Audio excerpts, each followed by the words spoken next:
Have you ever noticed this contradiction?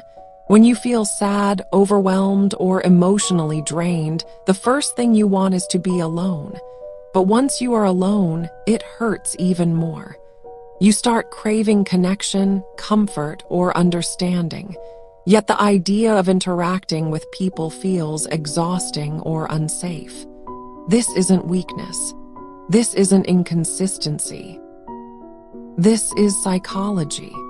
Today, we're going to break down why the human mind creates this push-pull between isolation and connection, and what it actually means about your emotional world. At the heart of this experience is a psychological conflict between two fundamental human needs. The need for emotional protection, the need for emotional connection when you're sad. Your nervous system perceives emotional threat. That threat could be rejection, misunderstanding, judgment, or simply the effort of explaining your pain. So your brain activates a protective response. Withdraw, reduce stimulation, stay safe. But humans are biologically wired for connection. Social support literally regulates our nervous system. So while one part of you says, "I need space," another part says, "I don't want to feel abandoned." That tension creates emotional pain. When sadness hits, especially deep sadness, your brain is already overloaded. Psychologically, your emotional regulation capacity is lower, your tolerance for social interaction decreases, your energy is redirected toward internal processing. Being around people requires masking emotions, explaining yourself, managing reactions, reading social cues. All of this feels too much. So isolation becomes a form of self-regulation, not rejection. However, isolation also removes validation, comfort, reassurance, human warmth, which makes the sadness echo louder. This is why being alone feels both necessary and painful. Attachment theory explains this conflict very clearly.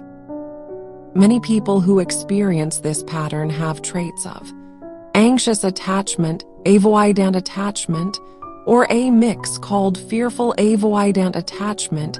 Here's what happens internally.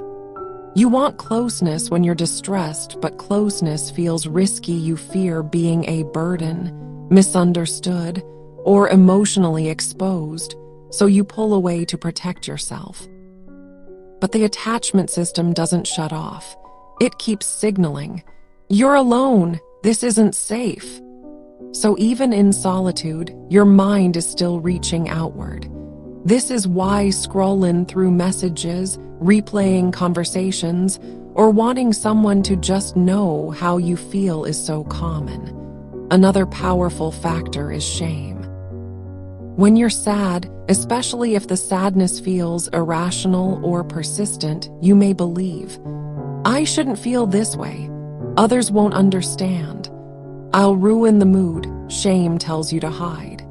So you isolate not because you don't want connection, but because you don't feel worthy of it in that moment. But shame thrives in isolation.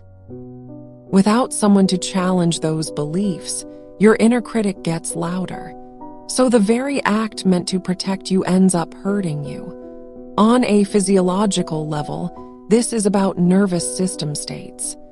Sadness often activates a shutdown or freeze response. Low energy social withdrawal, reduced motivation, your body wants stillness.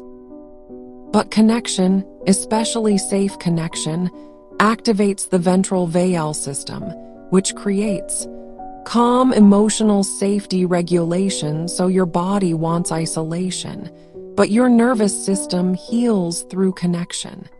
That contradiction is not a flaw. It's a mismatch between survival mode and healing mode.